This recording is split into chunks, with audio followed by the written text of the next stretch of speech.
আগামী ফেব্রুয়ারিতে নির্বাচনের ঘোষণা দিয়েছে সরকার। যদিও এখনো নির্বাচনের কোনো আনাগোনা শুরু হয়নি, কিন্তু নির্বাচন কমিশনের শুরু হয়ে গেছে ধাক্কাধাক্কি আর হট্টগোলের ঘটনা। আসন সীমানা পুনর্নির্ধারণের শুনানিতে নির্বাচন কমিশনের ভেতরেই ঘটেছে মারামারি।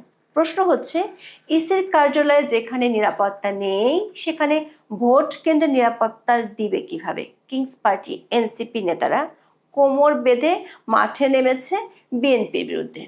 দর্শক, বর্তমান সরকারের পক্ষে নির্বাচন করা যে অসম্ভব সেটি প্রতিদিন নতুন করে পরিষ্কার হয়ে উঠছে।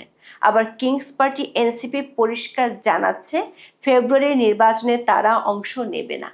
সরকারের মিত্র জামাতও কৌশলে জানিয়ে দিয়েছে একই অবস্থান। ভোট আয়োজনে প্রশাসনের সহায়তা জরুরি হলেও প্রশাসনের ভিতরেই নেই শৃঙ্খলা। গাজীপুরের পুলিশ কমিশনারের হালচাল আর বক্তব্য থেকে দেশে কোনো সরকার আছে বলেই বোঝার উপায় নেই। সব মিলিয়ে লেজে গোবরে অবস্থায় থাকা অন্তর্বর্তী সরকারের অধীনে নির্বাচনের সম্ভাবনা পরিণত হচ্ছে মাকাল ফলে। প্রশ্ন হলো, কি করে কাটবে এই অচলাবস্থা? নির্বাচনের স্বপ্নে বিভোর, বিএনপির কণ্ঠেও শোনা যাচ্ছে হতাশা। এমন অবস্থা শুরু হওয়া কিভাবে হবে সেটি হয়ে উঠেছে সবচেয়ে বড় প্রশ্ন। বিস্তারিত জানতে চলুন যাওয়া যাক বিশ্লেষণে।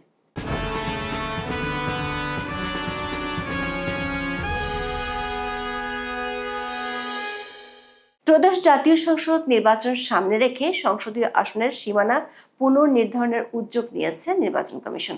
তবে এ নিয়ে জমা হওয়া আপত্তি শুনানিতে বেঁধে গেছে গন্ডগোল। ব্রাহ্মণবাড়িয়ার দুটি আসনের সীমানা জটিলতা নিয়ে শুনানিতে প্রধান নির্বাচন কমিশনের সামনেই ধাক্কাধাক্কি, হাতাহাতি, কিল ঘুষির ঘটনা ঘটে। আগারগাঁও নির্বাচন কমিশনে 24শে আগস্ট এই ঘটনার জন্য দুই পক্ষই দায়ী করছে পরস্পরকে। একটি পক্ষের নেতৃত্ব দেন কিংস পার্টির যুগ্ম মুখ্য সংগঠক মোহাম্মদ আতাউল্লাহ। তার অভিযোগ, বিএনপির সাবেক এমপি রুমিন ফারহানা তার সমর্থকদের দিয়ে হামলা করেন। ফ্লোরে ফেলে ফুটবলের মতো তাকে লাথিপেটা করা হয় বলেও অভিযোগ তোলেন আতাউল্লাহ।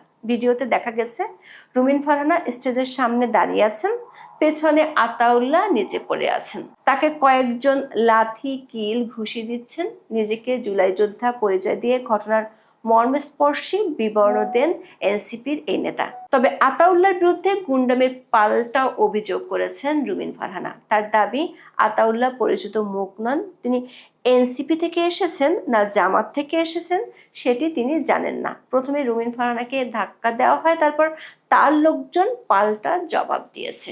আতাউল্লাহ ব্রাহ্মণবাড়িয়া ৩ আসনের সম্ভাব্য প্রার্থী। বিএনপি নেতা খালেদ হোসেন মাহবুব শ্যামলের পক্ষে ইসি ভবনে যান বলেও অভিযোগ করেছেন রুমিন ফারহানা। বলেন, আওয়ামী লীগের 15 বছর শাসনামলেও যা ঘটেনি ইসি ভবনে এবার তার সঙ্গে সেটাই ঘটেছে। যে বিএনপি নেতাকর্মীদের অধিকারের দাবিতে তিনি সোচ্চার ছিলেন তারাই তাকে ধাক্কা দিয়েছে। নির্বাচনের 6 মাস আগে এমন ঘটনা ঘটলে ভোটের সময় কি হবে তা নিয়ে উদ্বেগ জানান রুমিন। তার এই বক্তব্য থেকে উঠে এসেছে মাঠের বাস্তব পরিস্থিতির ভয়াবহ ইঙ্গিত। প্রধান নির্বাচন কমিশনার যেখানে নিজ কার্যালয়ে সহিংসতা নিয়ন্ত্রণ করতে পারছেন না, তিনি কিভাবে সারা দেশে নির্বাচনের মাঠ শান্ত রাখবেন তা নিয়ে উঠেছে প্রশ্ন। দর্শক, নির্বাচন কমিশনের সংঘাতের ঘটনায় এনসিপি বিএনপি বিরোধ শুধু সামনে আসেনি, বিএনপির ভেতরের চরম বিশৃঙ্খলাও বেরিয়ে এসেছে।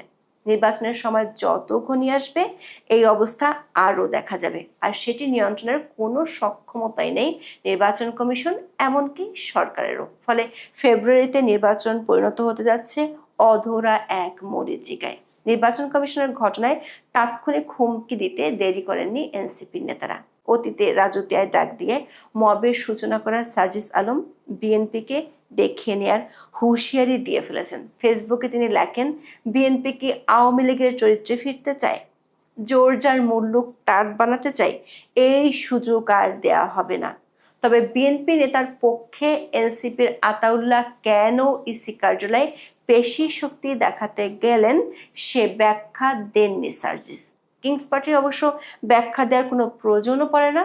জন্মের পর থেকে এই দলের নেতারা একের পর এক বিতর্কের জন্ম দিয়েও আছেন ধরাছোঁয়ার বাইরে।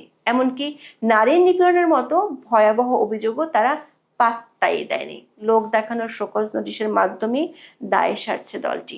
এরই মধ্যে আর এক নেতা হাসনাত আব্দুল্লাহ রুমিন ফারহানা ও নির্বাচন কমিশনের চরিত্র হনন করতে দেরি করেননি। তার মতে বিএনপি সহ আন্তর্জাতিক বিষয়ক সম্পাদক রুমিন ফারহানা হলেন বিএনপির আওয়ামী লীগ বিষয়ক অন্যতম সম্পাদক।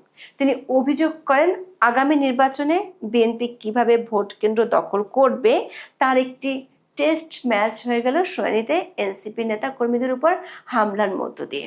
নির্বাচন কমিশনের ভূমিকা নিয়েও প্রশ্ন রয়েছে জানিয়ে হাসনাত আব্দুল্লাহ বলেন, আজকের ন্যাক্কারজনক ঘটনায় প্রমাণ করছে আগামী নির্বাচনে বিএনপি ও তাদের সন্ত্রাসীরা কি ভূমিকা রাখবে আর পুলিশ কেমন নীরব দর্শকের ভূমিকা পালন করবে। দর্শক, 5 আগস্ট জুলাই ঘোষণাপত্র দেওয়ার পর থেকেই জাতীয় নির্বাচনে অংশ না নেওয়ার ইঙ্গিত দিতে শুরু করেন এনসিপির নেতারা। বিশেষ করে দলের 5 শীর্ষ নেতা কক্সবাজার থেকে ঘুরে আসার পর অনেকটা খোলামেলাভাবে তুলে ধরেছেন নির্বাচন নিয়ে অনীহার কথা। জাতীয় নির্বাচন ভণ্ডুল করতে সামনে আনা হয়েছে নতুন সংবিধানের জন্য গণভোটের দাবি। সবশেষ এক অনুষ্ঠানে এনসিপির আহ্বায়ক নাহিদ ইসলাম স্পষ্ট জানিয়ে দেন, নতুন সংবিধান ছাড়া নির্বাচন হলে তাতে তারা অংশ নেবে না।